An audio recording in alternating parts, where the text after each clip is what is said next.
Welcome to True Crime Pulse, a show dedicated to unraveling the dark mysteries that often go unseen daily. Today we venture into one such story that unfolds within the prestigious, quiet neighborhoods of North Dallas, Texas.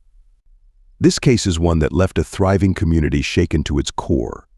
Behind the ornate doors of a luxurious residence, a brutal and tragic crime took place in early June of 2019, unraveling a life of secrets and unspoken struggles. At the center of this story is Jessica Collins Moore, a 39-year-old interior designer celebrated for her innovative style and unique vision. Jessica had crafted a well-regarded career, making a name for herself among Dallas's elite. Her knack for blending sophisticated, modern design with bold, creative touches had won her a loyal clientele, many of whom belonged to the wealthiest families in the city. She lived in an elegant, custom-built home in a gated community, a residence that reflected her impeccable taste and passion for high-end decor. Yet, despite her professional success, Jessica's personal life was fraught with complexities and concealed turmoil. Jessica was married to Dennis Collins, a 52-year-old dentist whose recent diagnosis of prostate cancer had placed a heavy strain on their relationship. The age gap between them had always been apparent, but the diagnosis deepened their divide. What had once been a passionate relationship had turned cold, leaving Jessica feeling isolated and dissatisfied.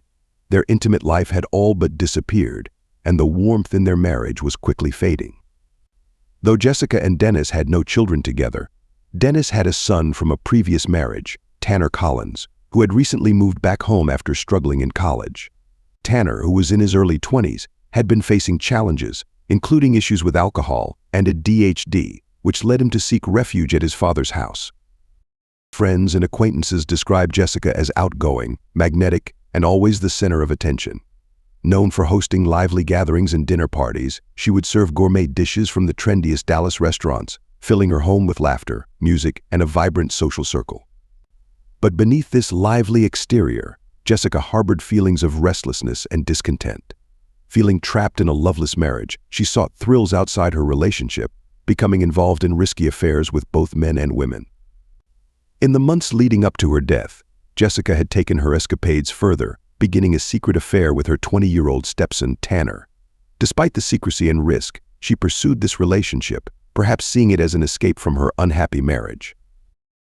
Jessica's aspirations went beyond her entanglements. She dreamed of expanding her interior design business and possibly moving to Los Angeles. She envisioned a fresh start in a city that valued innovation and creativity. In the days leading up to her death, she had even hinted to friends about her ambitions, confiding that she wanted to build something more significant for herself. Yet, her complex personal life seemed to pull her in the opposite direction, tethering her to a web of secrets and strained relationships. On the morning of June 3, 2019, a hot and humid day in North Dallas, Dennis Collins returned home just after 9 a.m. from his early appointment at the dental office. Expecting to find Jessica preparing for the day, he was instead met with an unsettling silence. As he moved through the house, calling out her name, the quiet only deepened. Growing increasingly concerned, Dennis made his way to the bedroom, where he was confronted with a horrifying sight. Jessica's lifeless body lay on the floor, marked by bruises, with a heavy leather belt, one he instantly recognized as his own, lying nearby. The room was in complete disarray, with pillows and blankets scattered across the bed and floor, suggesting a violent struggle. Frozen in shock, Dennis stood over the scene, unable to fully comprehend what he was witnessing. In a panic, he called 911, his voice trembling as he described the horror before him. The dispatcher advised him to remain calm and avoid touching anything until the police arrived. Within minutes, first responders were on the scene, and Dennis, pale and visibly shaken, struggled to answer their questions, repeatedly asking, "How could this happen?" Paramedics confirmed what Dennis had feared: Jessica was dead. As investigators began examining the crime scene, the once serene and prestigious neighborhood became the center of a murder investigation. News quickly spread, and curious neighbors gathered outside, whispering in shock and disbelief. The detectives assigned to the case were Marco Santino and Lisa Ramsey, two seasoned officers with the Dallas Police Department. Though experienced with high-profile cases, the detectives sensed that this case was different. The wealth and exclusivity of the gated community added to the intrigue, as it was not the type of place where violent crimes typically occurred. The master bedroom bore unmistakable signs of a struggle. The unmade bed, scattered pillows and blankets, and open drawers painted a picture of chaos. A lamp lay overturned, and the belt used in the assault rested ominously near Jessica's body. Jessica's injuries were severe bruises covered her body, indicating that the belt had been wielded with tremendous force. Detectives noted the presence of defensive wounds on Jessica's hands and arms, evidence that she had fought back. Her fingernails, chipped and bloodied, suggested that she might have scratched her attacker in her final moments. Detective Santino instructed the forensic team to thoroughly document the scene. They dusted for fingerprints, photographed every angle of the room, and carefully collected the belt as evidence. CSI technicians meticulously gathered fibers from the bedding, strands of hair, and other potential evidence. They also used luminol to detect any blood traces, ensuring that no detail was overlooked. Though Jessica's injuries hadn't caused significant bleeding, the team worked carefully to preserve every piece of evidence. The detectives were particularly interested in possible DNA samples under Jessica's fingernails, hoping they might provide a clue to the identity of her assailant. As the morning stretched into the early afternoon, Santino and Ramsey reviewed their initial findings. The violent nature of the crime, the unusual setting, and Jessica's tumultuous personal life all pointed to a case layered with complexities. Outside, the once peaceful neighborhood was now abuzz with reporters and onlookers, as the reality of the crime began to settle in. The investigation had only just begun, but it was clear that beneath the surface of Jessica's seemingly successful life lay a tangled web of secrets and tensions, with a tragic ending that no one had anticipated. The murder was particularly brutal, and the use of a belt suggested it was a crime driven by passion. The intensity of emotion indicated by the nature of the attack led investigators to focus on those close to Jessica. It was evident that this investigation was in its early stages, and detectives were determined to uncover the truth. The initial focus of the police investigation was Tanner Collins, Jessica's stepson. At 20 years old, Tanner had recently returned to Dallas after facing challenges at Iowa State University, where he had been pursuing a business degree. He struggled to adjust to college life, particularly with managing severe ADHD and a tendency toward excessive alcohol use. Tanner's impulsive nature and strained relationship with his father, Dennis Collins, added to the tension. Following Dennis's divorce from Tanner's mother, who was left financially destitute and coping with early-onset dementia, Tanner's resentment toward his father grew significantly. However, Tanner found comfort in a clandestine relationship with Jessica, his stepmother, who was significantly older. Known for his tall frame and erratic behavior, Tanner was often described as moody and prone to emotional outbursts, which raised concerns among those close to him. During his time at home, he developed a particularly close bond with Jessica. What began as a friendly connection evolved into a secret and forbidden relationship. Tanner had become deeply infatuated with Jessica, even to the point of obsession.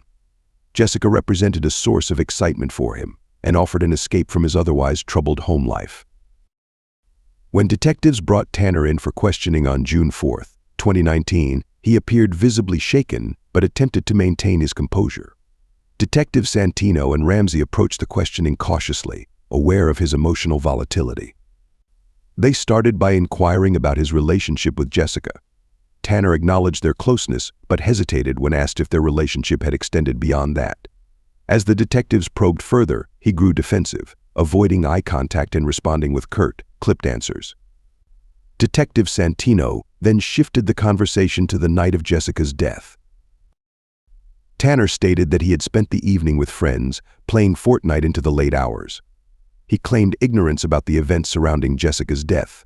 However, inconsistencies in his story, especially concerning his return time, caught the detective's attention. As the questioning continued, Tanner grew increasingly agitated. At one point, he raised his voice, accusing the detectives of framing him. He denied any involvement in Jessica's death and requested to leave. Although he had initially cooperated, his defensive attitude raised suspicions among the investigators. While they lacked sufficient evidence to hold him, Tanner's emotional instability, history with Jessica, and proximity to the crime placed him firmly under scrutiny as the investigation progressed. The next person of interest for investigators was Dr. Dennis Collins, Jessica's husband. A respected 52-year-old dentist in the Dallas area, Dennis had built a successful practice catering to affluent clients and enjoyed a solid professional reputation. However, he had been contending with significant health challenges. Diagnosed with prostate cancer shortly after marrying Jessica, his treatment required frequent trips to Houston, resulting in his frequent absences from home. Despite his professional success and comfortable lifestyle, Dennis's personal life had become strained. Dennis was a traditional man who valued control and structure, qualities that sometimes complicated his relationship with Jessica. He had begun to sense a shift in their relationship. While he suspected her of engaging in extramarital affairs, he never confronted her directly, preferring to focus on his work and his treatment rather than risk conflict.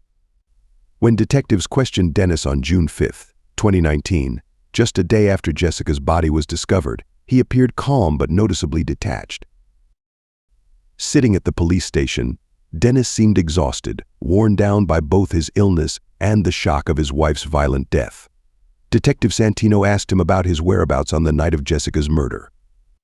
Dennis explained that he had been in Houston for a routine medical appointment and stayed overnight at a hotel, only returning to Dallas early that morning. The police had verified Dennis's alibi, confirming that he had indeed been in Houston at the time of the murder. However, Dennis's emotionally distant demeanor prompted the detectives to question whether he might have been involved in the crime in another way. As detectives probed into the state of Dennis's marriage with Jessica, he acknowledged that their relationship had become strained but did not appear angry or resentful. His tone remained steady and unemotional, suggesting he had accepted the state of their marriage. When asked directly if he had any idea who might have wanted to harm Jessica, Dennis gave little information. He expressed disbelief that anyone could do something so violent to his wife, but offered no leads. The detectives left the interview feeling that while Dennis didn't seem capable of such a gruesome act, there was a lot he wasn't saying. With Dennis cleared of direct involvement, the investigation needed to move forward. But his vague answers and passive attitude kept him on their radar, even if only in the background. On June 7, 2019, just 2 days after Dennis Collins' interview, new evidence surfaced that gave the investigation a much-needed break. The weather in Dallas was hot and sunny, typical for early June, with temperatures reaching the mid-90s. Detectives Santino and Ramsey were called to Jessica's design office after her assistant. Emily Robertson reported something suspicious. While cleaning out Jessica's desk, Emily discovered a hidden folder containing several incriminating documents. The folder, tucked away in a locked drawer, contained bank statements showing large, unexplained transfers from Jessica's interior design business to an account registered under the name of a woman the police hadn't yet heard of, Tanisha Wright. The transfers totaled over $50,000, spread over the past year. Along with the financial records, the folder also held a burner phone with several text messages between Jessica and Tanisha, some of which hinted at a much closer relationship than the police had previously expected. This discovery raised immediate red flags. Jessica had been secretly embezzling money from her own company, and the recipient of those funds was Tanisha, her neighbor who worked as a personal trainer. Even more concerning was the tone of the text between the two women. The messages were flirtatious and sometimes outright sexual, suggesting a romantic or physical connection that Jessica had kept hidden. There were also several references to drugs, with Jessica asking Tanisha to bring the bleeping angel dust or requesting specific amounts of cash, further tying the two to illegal activity. With this new evidence in hand, Santino and Ramsey returned to the Collins home to search for any additional clues. They now believe that drugs could have played a major role in Jessica's life and possibly her murder. In her walk-in closet, hidden behind some designer clothes, they found a small stash of drugs, mostly painkillers, and some cocaine, along with drug paraphernalia, including a scale and baggies. This discovery reinforced the idea that Jessica's secret life was much darker than anyone had initially realized. The new evidence pointed in several directions: financial crime, drugs, and hidden relationships. It also introduced Tanisha Wright as a much more significant figure in Jessica's life, and possibly in her death. The detectives began to wonder if jealousy or money could have been the motive for the murder. Tanisha was now a prime suspect. Armed with this new information, the investigation took a sharp turn, with the focus shifting away from Dennis Collins and toward the mysterious connection between Jessica and Tanisha. Following the discovery of the hidden bank transfers and drug-related texts, Tanisha Marie Wright became the focus of the investigation. Tanisha, 26 years old, was a personal trainer who lived just down the street from the Collins home in their gated far north Dallas community. She was well known among the local elite for her fitness classes and had several wealthy clients. But behind her professional persona, Tanisha was involved in something much more dangerous: drug dealing. Tanisha and Jessica had met in 2016 at a local yoga studio. Their friendship quickly blossomed, leading them to spend a lot of time together, would often be seen shopping at high-end or enjoying luxurious spa days. However, their friendship was not just about leisure. Tanisha was also Jessica's drug dealer. They would spend their afternoons together drinking, doing drugs, and playing video games, particularly Grand Theft Auto, which they enjoyed in Tanisha's upscale condo, while Dennis Collins, Jessica's husband, was at work. This arrangement was known only to a few, hidden behind closed doors and carefully maintained secrets. The nature of their relationship became even more complicated with the discovery of Jessica's financial records. Large sums of money had been transferred from Jessica's interior design business to an account under Tanisha's name. This amount, over $50,000, was a substantial sum, raising questions about its purpose. Tanisha claimed that these payments were for personal training services and other favors, but the timing and amounts made this explanation dubious. Detectives Santino and Ramsey brought Tanisha in for questioning on June 8, 2019. She initially appeared calm and composed, addressing the detectives politely and answering their questions about her relationship with Jessica. She admitted to being close friends with Jessica but denied any involvement in her death. However, when confronted with the bank statements and sexually explicit text messages, her calm demeanor began to crack. The texts between Jessica and Tanisha were sexual and included references to drugs, suggesting a more intimate relationship than Tanisha admitted. The police focused on Tanisha's jealousy as a possible motive. Tanisha had developed strong sexual feelings for Jessica, which were not fully reciprocated. Her jealousy was further fueled by Jessica's close relationship with Tanner Collins, Jessica's stepson, who would join them on video game marathons and drug binges. Tanner and Jessica's sexual relationship, though secretive, was a source of tension. Tanisha's feelings of betrayal and resentment grew as she watched Jessica become more distant, particularly when Tanner would join them for video game sessions, and Jessica seemed to be more invested in her relationship with him. Tanisha's behavior during the interrogation grew increasingly erratic as the detectives pressed her on her whereabouts and activities. She became defensive and agitated, especially when discussing her interactions with Jessica. She maintained that she was at the Roundup Saloon, a popular Dallas nightclub, on the night of the murder, but her alibi was tenuous and uncorroborated. The detectives noted that Tanisha's growing frustration and erratic behavior made her a significant suspect.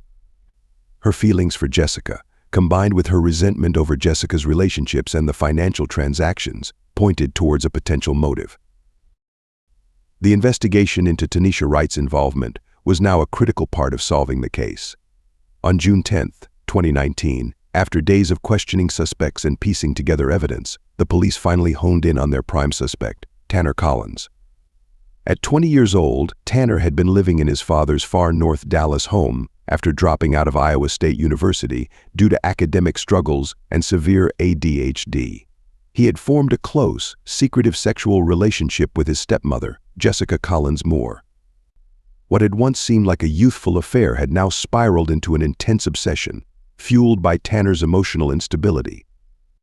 The police discovered that Tanner had grown increasingly jealous after finding out about Jessica's other lovers, including their female neighbor and drug dealer, Tanisha Wright, and possibly many others. He felt betrayed and abandoned by Jessica, who had begun distancing herself from him in the weeks before her death. This emotional turmoil, combined with his impulsive tendencies and reliance on drugs, made Tanner a volatile figure in Jessica's life. On the night of June 4th, Tanner confronted Jessica in her bedroom after they had sex. According to the police timeline, they had argued about her other relationships. Fueled by a toxic mix of jealousy, anger, and drugs, Tanner lashed out. In a fit of rage, he grabbed his father's heavy leather belt, which had been hanging in the closet. During the altercation, Tanner used the belt to whip Jessica, who was naked, multiple times. The brutal attack ended in her death as Tanner, unable to control his emotions, continued to beat her even after she was unresponsive. Tanner then fled the scene, leaving Jessica's lifeless body on the bedroom floor. He spent the next few hours attempting to cover his tracks, deleting incriminating text messages from his phone and staging the crime scene to look like a robbery gone wrong. However, the inconsistencies in the evidence were too obvious, and the police quickly saw through the ruse. On June 11, 2019, police arrived at the Collins home to arrest Tanner. He didn't put up much resistance. When confronted by detectives, Tanner seemed resigned, almost as if he knew this moment was coming. He confessed to the murder during a lengthy interrogation, breaking down in tears as he described the chaotic confrontation with Jessica. His father, Dr. Dennis Collins, was reportedly devastated by the news, having never suspected his son was capable of such violence. The arrest sent shockwaves through the community. Tanner Collins had gone from a troubled college dropout to a cold-blooded killer in the eyes of the public. Jessica's family, though heartbroken, expressed relief that justice would finally be served. The trial of Tanner Collins began on September 3, 2019, at the George L. Allen Senior Courts building in Dallas, Texas. The courtroom was packed with journalists and residents eager to see justice served. Tanner, 20 years old, faced charges of first-degree murder for the brutal killing of his stepmother, Jessica Collins Moore. The prosecution, led by District Attorney Sarah Berzoin DeAngelis, presented a strong case against Tanner. Berzoin DeAngelis, a 45-year-old lawyer known for her tough stance on crime, detailed the evidence linking Tanner to the murder. She argued that Tanner's obsessive behavior, combined with his emotional instability and jealousy over Jessica's relationships, provided a clear motive. Berzoin DeAngelis highlighted Tanner's confession, which he gave after a lengthy interrogation. She also discussed the incriminating text messages and financial records that connected Tanner to Jessica's death. On the defense side, Tanner's attorney, David Davidson, argued that Tanner was not in control of his actions due to his severe ADHD and emotional turmoil. Davidson, a 50-year-old lawyer with a reputation for defending clients with mental health issues, claimed that Tanner's mental state played a significant role in the crime. He suggested that Tanner was overwhelmed by his feelings and did not intend to commit murder. Davidson's arguments were based on psychological evaluations and expert testimony about Tanner's mental health. Jessica's family, including her husband Dennis and her close friends, were visibly emotional throughout the trial. They attended every day, hoping for justice for Jessica. Dennis, who had been ill with prostate cancer, struggled with the grief and the public nature of the trial. The impact of the trial on Jessica's family was profound, with many members expressing their pain and sorrow openly. On September 17, 2019, after a week of testimony, the jury reached a verdict. Tanner Collins was found guilty of first-degree murder. The jury's decision was met with a mix of relief and sadness. Tanner was sentenced to life in prison without the possibility of parole. This sentence was seen as a reflection of the severity of his crime and the emotional devastation it caused. The verdict provided a measure of closure for Jessica's family, though it did not erase their grief. The trial and sentencing brought to light the tragic consequences of jealousy and emotional instability. The case remained a stark reminder of how hidden tensions and unresolved issues can lead to violence. After the trial, life in the wealthy gated community of far north Dallas began to settle back into its usual routine, but the effects of the murder case were deeply felt by everyone involved. Tanner Collins, now serving a life sentence without parole at the Texas Department of Criminal Justice's Maximum Security Unit, had his life drastically altered. He faced the grim reality of prison life, far removed from the privileged world he once knew.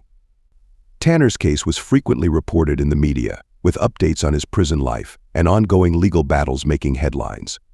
Jessica Collins Moore's family struggled to adjust to life after the trial. Her husband, Dennis Collins, continued to battle his prostate cancer while coping with the loss of his wife and the turmoil caused by the trial. Dennis tried to maintain a low profile, avoiding public appearances and focusing on his health. He also took measures to safeguard his privacy, including moving to a more secure location to distance himself from the media attention that had surrounded the trial. Jessica's close friends, including Tanisha Wright, who had initially been a suspect, were also affected. Tanisha faced severe backlash from the community and was left to rebuild her life. She lost many of her clients due to the scandal and had to make changes to her lifestyle. The case had caused a significant rift between her and the local community, affecting her reputation and personal relationships. Overall, the murder of Jessica Collins Moore and the subsequent trial had a profound impact on everyone involved. While justice was served, the scars left by the crime were deep, affecting the lives of her family, friends, and the community. The case remained a poignant reminder of how personal issues can lead to tragic outcomes, and how the ripples of such events can be felt long after the headlines fade. Stay glued to this channel for more crime stories. Like, comment, and share your thoughts on the story. Until next time when we bring you more crime stories, stay safe.